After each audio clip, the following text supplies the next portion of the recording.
Hello everyone, this is Priyanjali and I hope you are doing so well in your studies, in your career, in your everything, in every field you are exploring yourself, and I hope some of you are also lying on the bed and watching this video, so I appreciate for also their efforts that they are lying and just watching my video. So यार छोड़ो ये सब बातें और बताओ कैसे हो तुम सब लोग। तो आज का वीडियो होने वाला है, देखो फर्जी बातें ना करते हुए तुम्हारे पॉइंट पे आते हैं। देखो ये वीडियो होने वाला है क्लास 10 के लिए। जैसे तुम्हारे प्री बोर्ड्स आने वाले होंगे, कुछ के प्री बोर्ड्स खत्म हो गए होंगे, प्री बोर्ड 2 आने वाले होंगे। So this is video specially for class 10 students who are willing to appear in 25 boards and देने वाले हो ना बोर्ड, 2 बार तो देने नहीं है, एक ही बार देने है ना। सो यार guys, I am in class 11th and I use to score 96 marks out of 100 in social science. तो यहाँ मैं तुम्हें पूरी सोशल साइंस के बारे में स्ट्रेटेजी बताने वाली हूँ। अब कुछ लोग मुझे आगे ज्ञान ना देंगे खुद के 4 नंबर कम आया। यार मेरा 4 MCQ गलत हो गया था, अच्छे 30 मार्क आके MCQ गलत हो जाते हैं। तो यार MCQ रॉन्ग होने की वजह से मेरे मार्क्स कम थे। तो तुम MCQ के लिए तुम्हें थोड़ा अच्छे से रिवाइज करना होगा, जितना ज़्यादा हो सके प्रैक्टिस कर लेना यार। असर्शन रीजन गलत नहीं होता, MCQ गलत हुए थे क्योंकि पिक्चर बेस्ड क्वेश्चन आते हैं। पिक्चर बेस्ड क्वेश्चन की प्रैक्टिस जरूर करके जाना तुम लोग। और जैसे कि वो एक फ्रैंकफर्ट पार्लियामेंट वाला तुम्हारा है कुछ, जहाँ पे मेंबर्स पूछ लेंगे कितने थे, कितनी फीमेल्स थी, कितने मेल्स थे। सो यार मैंने बहुत दिन से नहीं पढ़ा है बट फिर भी मैं ट्राई कर रही हूँ, तो जितना मेरे को याद है। और यार मैं ये भी बता दूँ तुम्हें कि तुम मैप्स अच्छे से देख के जाना। देखो मैप्स तुम्हारे ऐसे आते हैं कि where the first session of Congress held, where the second session of Congress held.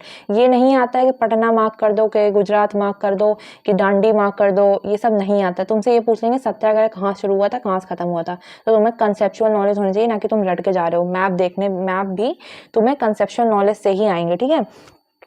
तो मैप की रही बात, और अगर तुम चाहते हो कि मैप की PDF में अपलोड कर दूं तो तुम प्लीज़ मुझे कमेंट सेक्शन में बता सकते हो। मैं तुम्हें मैप की PDF जरूर अपलोड करके दूंगी।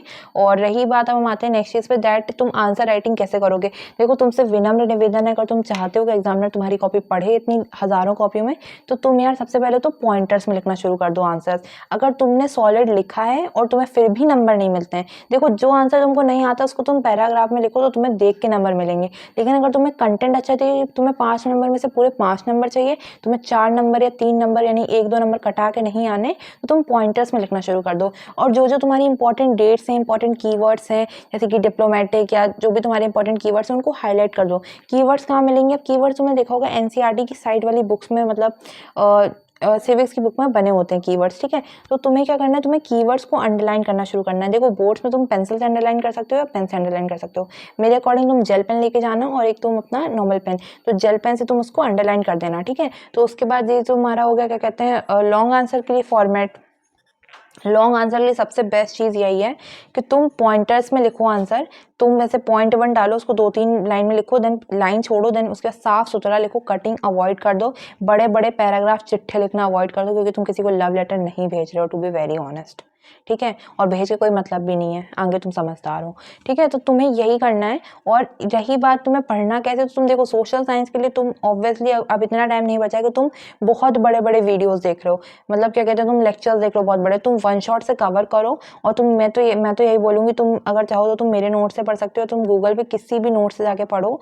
और अगर तुम्हारे पास लग रहा है तुम्हारे अंदर इतनी हिम्मत है नोट्स बनाने की, तो ही बनाओ, अदरवाइज मत बनाओ यार। क्योंकि पेपर में वो ये नहीं पूछेंगे तुमने नोट्स बनाए थे कि नहीं बनाए थे, पेपर में ये पूछेंगे कि पढ़ना इंपॉर्टेंट है। और अगर अभी तक तुमने कुछ भी नहीं पढ़ा है तो प्लीज़ यार जल्दी जाके वन शॉट देख के तुम एक समरी निकालो। इंपॉर्टेंट डेट्स NCERT में ही लिखी होती हैं। NCERT रीड मत करना, एंड टाइम पे कुछ नहीं समझ में आएगा।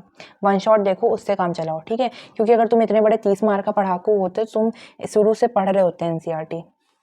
नाउ देखो, अगर तुम्हें सब्जेक्ट वाइज स्ट्रैटेजी चाहिए, स्ट्रैटेजी ये क्या होता है, स्ट्रैटेजी चाहिए SST की कैसे, सॉरी हिस्ट्री की कैसे, सिविक्स की कैसे, इकोनॉमिक्स की कैसे, ज्योग्राफी कैसे, तो वो तुम मुझे कमेंट सेक्शन में बता सकते हो। देखो इस चीज़ का एक बहुत ही मेन इंपॉर्टेंट पॉइंट यही है कि अपने नोट्स जितने अच्छे बनाओगे, जितने सुंदर नोट्स बनाओगे, नोट्स में भी प्लीज़ ऐसे मत लिखना कि तुम पैराग्राफ में कहानी वाइज लिख रहे हो। No, a big no. तुम्हें नोट्स भी पॉइंटर्स में बनाने हैं, तुम्हें हाईलाइट करना है, तुम्हें इस टाइप के ये स्टिकी नोट्स होते हैं ये लगाने हैं, जैसे तुम्हें पॉइंट से सुंदर नोट्स बनाओ। थोड़े से नोट्स ही नहीं बनाए होंगे खैर अभी तक, जिन्होंने नोट्स बनाए मैं उनके लिए बता रही हूँ। और पेपर में प्लीज़ पॉइंट्स में आंसर लिख के आओ, इंपॉर्टेंट वर्ड्स को हाईलाइट करके आओ। बोर्ड्स की बात कर रही हूँ मैं, ठीक है। और एटलीस्ट तुम्हें 5 नंबर के क्वेश्चन में 5 से 6 पॉइंट्स लिखने ही लिखने हैं। और पॉइंट्स का मतलब ये नहीं है तुम एक एक लाइन लिख के आओगे, जी नहीं, आप एक पॉइंट को 2-3 लाइन में डिस्क्राइब करेंगे।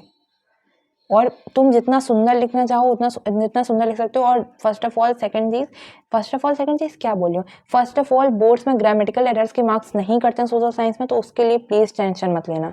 इफ वेदर तुम हिंदी में दे रहे हो सोशल साइंस का पेपर या तुम इंग्लिश में दे रहे हो, तुम्हें पॉइंट्स में ही देखना चाहिए अगर तुम्हें पूरे मार्क्स चाहिए 5 मार्क्स में तो। ठीक है, तो मेरा तो यही एक्सपीरियंस है। मैंने जितने PYQs के तुम देखोगे ना, तुम आंसर भी देखना यार पॉइंट्स में ही दिए होते हैं, और पॉइंट्स को थोड़ा डिस्क्राइब करो। और इजी लैंग्वेज में देखो, बहुत ज़्यादा नेता बनने की जरूरत नहीं, तुम UPSC का नहीं दिख रहे हो तो या दैट्स इट। और हाँ, स्टेटमेंट वाले क्वेश्चन जरूर पढ़ के जाना। और अगर तुम्हें फिर भी और भी चीज़ें चाहिए, सब्जेक्ट वाइज स्ट्रैटेजी चाहिए, इंपॉर्टेंट क्वेश्चन चाहिए, तुम प्लीज़ इस वीडियो के नीचे कॉमेंट्स करो, मैं तुम्हें ज़रूर प्रोवाइड कराऊंगी। Bye bye, take care.